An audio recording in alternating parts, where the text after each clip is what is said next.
En este video ya vamos a ver algunos elementos con los textos una vez los importemos dentro de InDesign. Para eso simplemente voy a tomar un texto Lorem Ipsum, que es un texto de relleno para maquetación, que normalmente lo genero en esta página que se llama lipsum.com.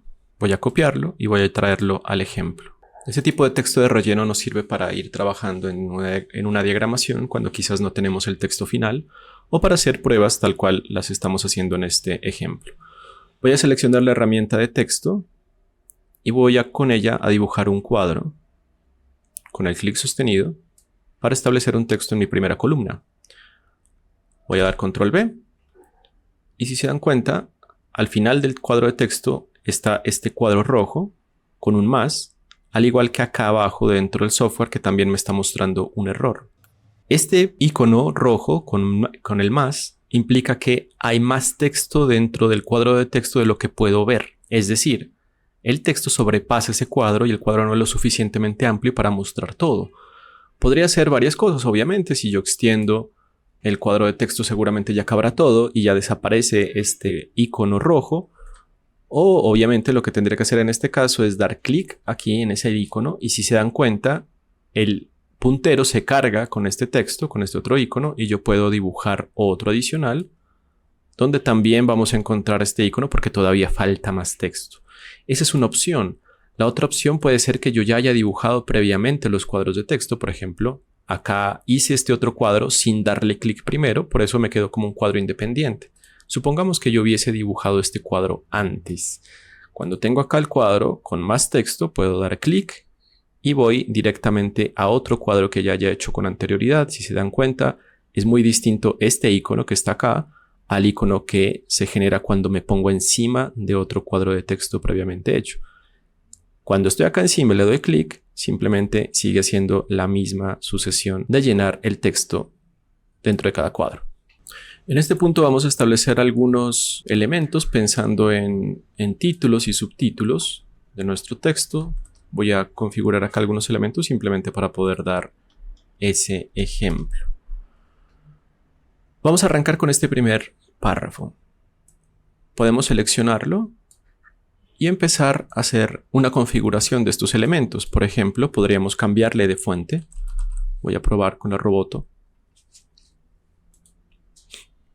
Vamos a cambiar también el tamaño de la fuente dentro del panel Character. En este caso puedo pensar, por ejemplo, que un tamaño de 9 podría estar bien, que podría considerarse un tamaño adecuado en algunas revistas, por ejemplo.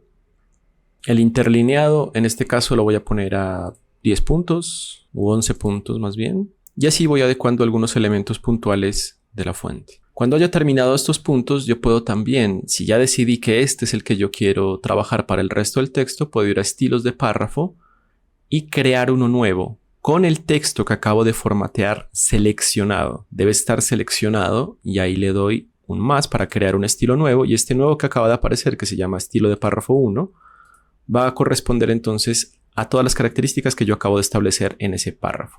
Si le doy clic, también puedo cambiar su nombre.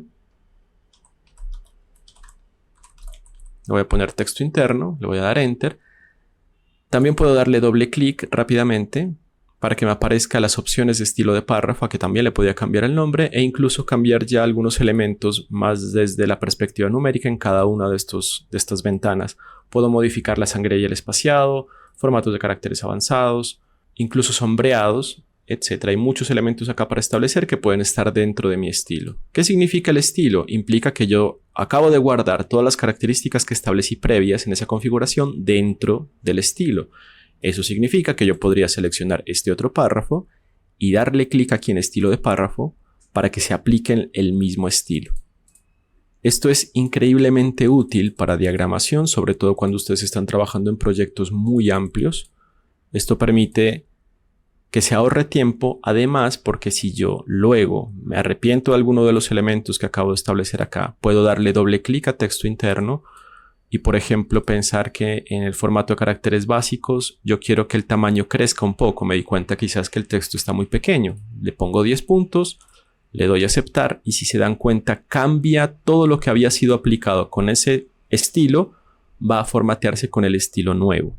Esto también implica que yo puedo establecer, por ejemplo, otros estilos, pensemos en que voy a poner los títulos también con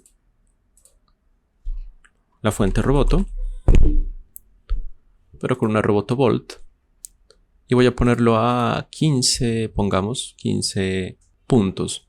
En párrafo yo también puedo establecer otros elementos, por ejemplo, que se dé un espacio después de párrafo, que vendría siendo este icono acá.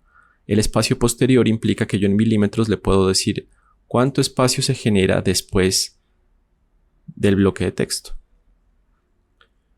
Si ya estoy conforme con la forma en la que formateé el título, puedo darle nuevamente, seleccionado lo que acabo de configurar, un más aquí para que se genere otro estilo de párrafo. Le puse estilo de párrafo 1 nuevamente porque como no teníamos el anterior título igual, si no se hubiera llamado estilo de párrafo 2, simplemente cambiamos acá, le ponemos títulos y ya tenemos dos estilos con los cuales trabajar. En este caso escojo esta otra frase que vendría a servirnos como un título y simplemente voy aplicando. Nuevamente todos estos elementos pueden alterarse dándole doble clic aquí para poder ver la lista. Acá bueno, se me transformó todo porque estaba parado sobre el párrafo, le doy control Z para que recupere el estilo de texto interno. Unas recomendaciones centrales en todo este trabajo implica que, por ejemplo, podemos establecer dentro de párrafos distintas formas de alinear, ¿cierto? Alinear a la izquierda, centrar, alinear a la derecha. También podemos hacerlo justificado. No obstante, lo recomendable dentro de diagramación suele ser el alinear a la izquierda. Esto porque respeta la distancia que hay entre distintas palabras. Hay veces que si yo justifico, se empiezan a dar este tipo de espacios adicionales, si se dan cuenta.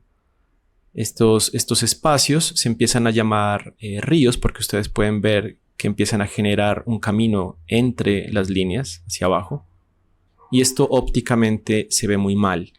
Por ejemplo, acá para poder justificar estas tres palabras tuvo que generar mucho espacio entre ellas y eso va generando aperturas dentro del cuerpo de texto. Por lo tanto, lo que se recomienda normalmente es tenerlo siempre alineado a la izquierda. Esto es una recomendación. Hay veces en las cuales vamos a aplicar justificación por una u otra razón. No significa que sea, digamos, prohibido, por así decirlo, pero lo más recomendable para evitar esos ríos es alinearlo a la izquierda.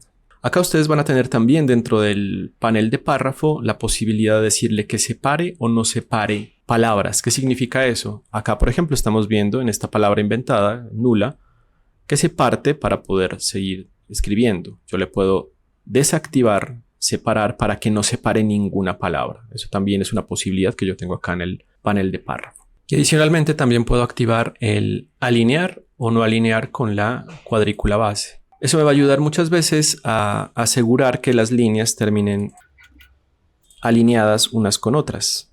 Si se dan cuenta aquí en distintos cuadros de texto, en cambio acá, si se dan cuenta, no quedan completamente alineadas. Eso también dependerá de lo que yo necesite dentro de mi proyecto. Y algunos de ustedes se estarán preguntando cuál es la diferencia entonces entre estilos de carácter y estilos de párrafo. Los dos funcionan muy similar, tendría que estar seleccionando para poder crear uno. Es más, digamos, seleccionando un párrafo que ya tiene un estilo de párrafo aplicado, yo podría generar un nuevo estilo de carácter. El estilo de carácter lo que establece es una sola palabra. Piénsenlo de esa forma.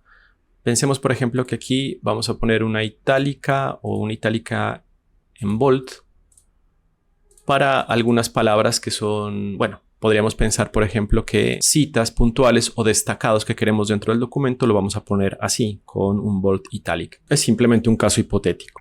Aquí entonces nosotros podríamos crear un nuevo estilo de carácter. Voy a ponerle acá de nombre destacado. Y entonces a palabras puntuales o frases puntuales yo podría aplicarle ese destacado, si se dan cuenta. Entonces, el estilo de carácter está hecho para palabras puntuales, mientras que el estilo de párrafo sí me formatea elementos completos.